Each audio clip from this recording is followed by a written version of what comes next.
I'm coming from is more on confidence training with employers. Disability confidence training is the crux of what I'll be talking about. So what we found, largely, I've been working in Wellington with ministries and that kind of organisation and larger employers. And what you find is that you talk to HR teams and talent teams, and you're preaching to the converted again. They're all on board with disabled people being better represented in their workforce, and they're all for it. And you put applicants forward and you go through all the work, and then the hiring manager makes the decision and it's not your person. And that happens because sometimes that's just life, isn't it? It's just not the best person for the role, and you take that on the chin. But often it happens time and time and time again. And things come up, reasons come up like health and safety and all this sort of what I would say is a little bit of a bogus reason, really, because when people are saying there's a health and safety risk with hiring disabled people, nothing substantiates that myth. Quite the opposite, you know.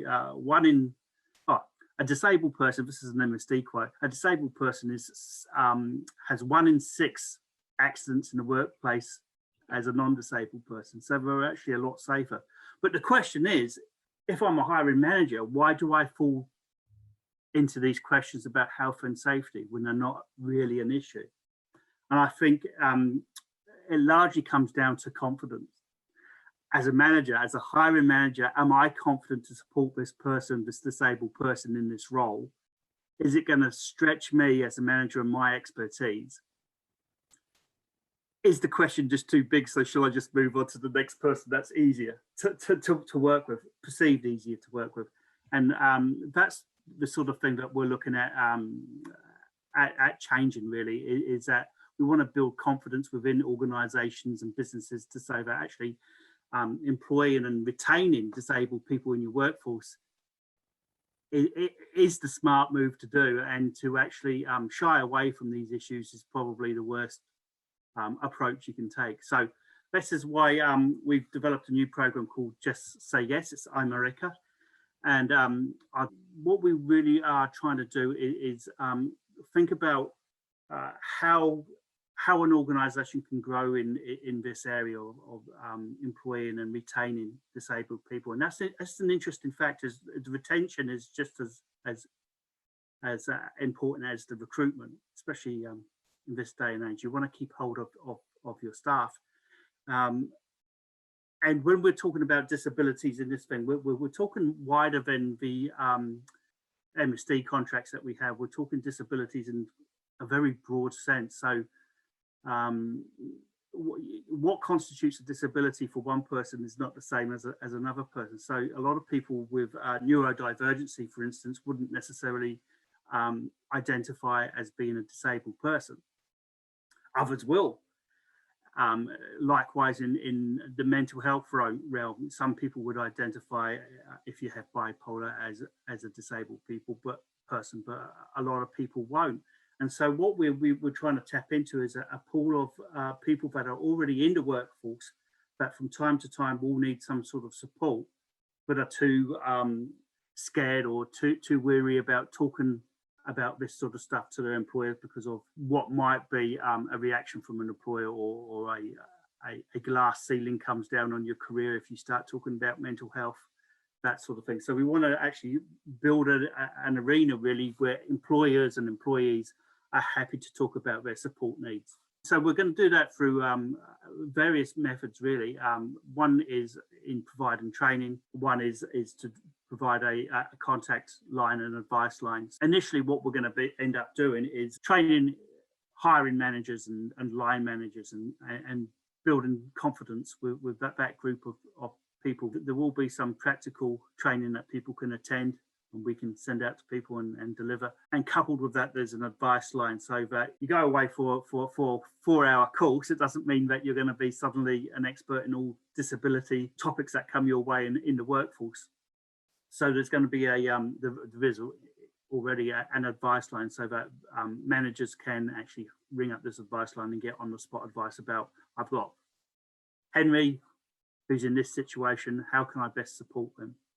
And it's a really interesting approach, I think, because up until now, if people, employees have, if people do have a mental health concern, often it can be very stable for a number of years. It might be 3, 4, 5 years, and they haven't had a mental health episode. Something happens in their lives. They find themselves becoming unwell, and they tend to get more and more isolated from their workplace, from the team that they work in, because they feel like it's a problem that they can't share with people, because there's still obviously a fair amount of stigma and embarrassment talking about these sort of personal things in the workplace. So often in the past, if you have a mental health episode at work, you become more and more isolated. The boss becomes more and more isolated from you. You end up leaving under a cloud, or leaving sort of with no explanation at all. You go away and you get some treatment, and then you pick up your life again, and you start again with trying to pick up a career and trying to develop, get yourself back to where you were.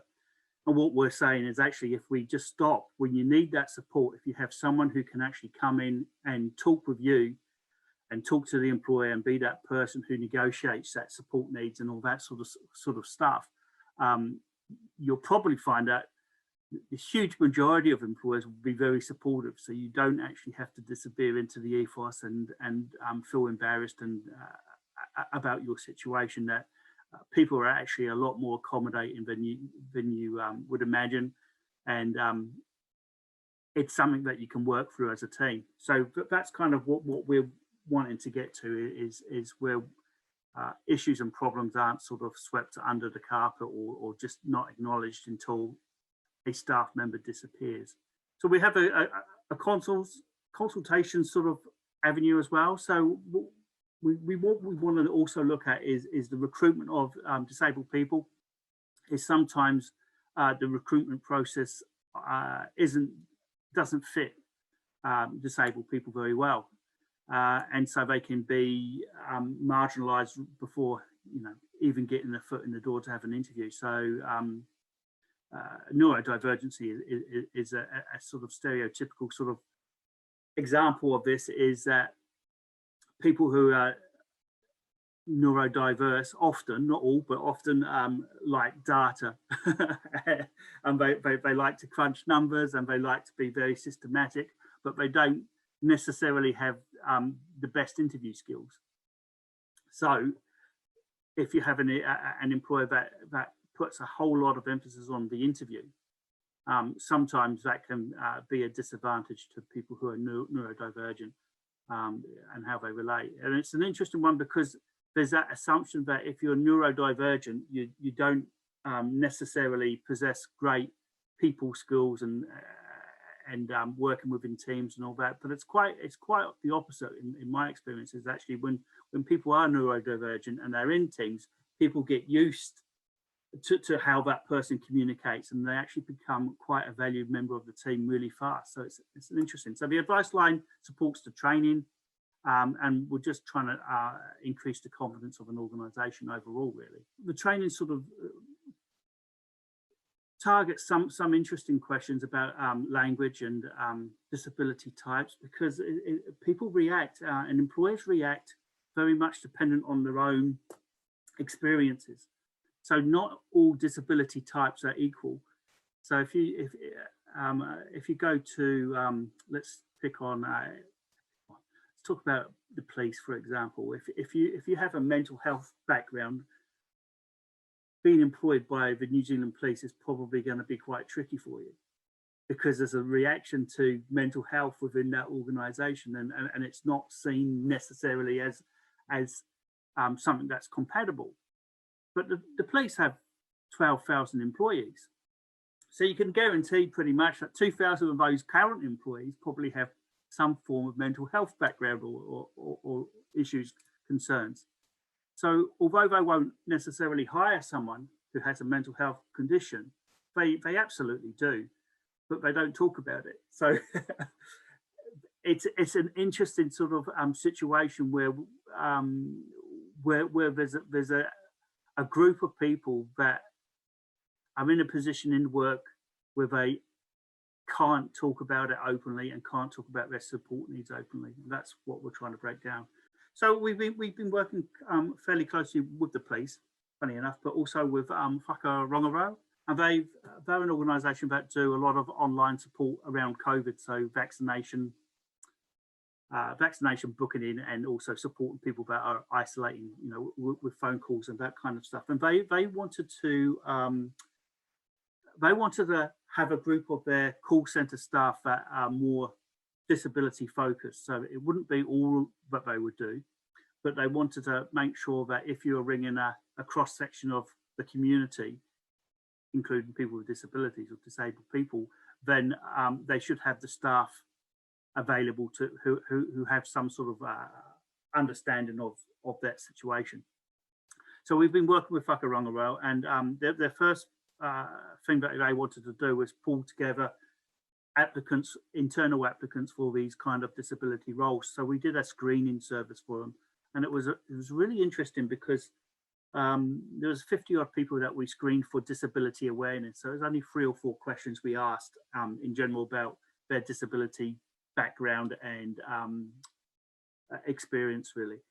And it was a really interesting exercise to go through, because what it found is that the pool of the 50 people had such a wide range of disability background and experience, and Whakarongarau had no idea that this even existed. So you had people who used sign language as a first language, although they weren't hearing impaired themselves. Their family members were, their parents were.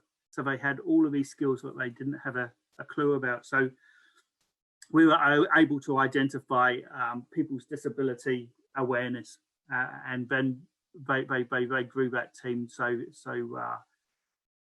it can be more adaptable to their customers, that kind of stuff. And that's a really interesting way of looking at it. So we can do screening for services.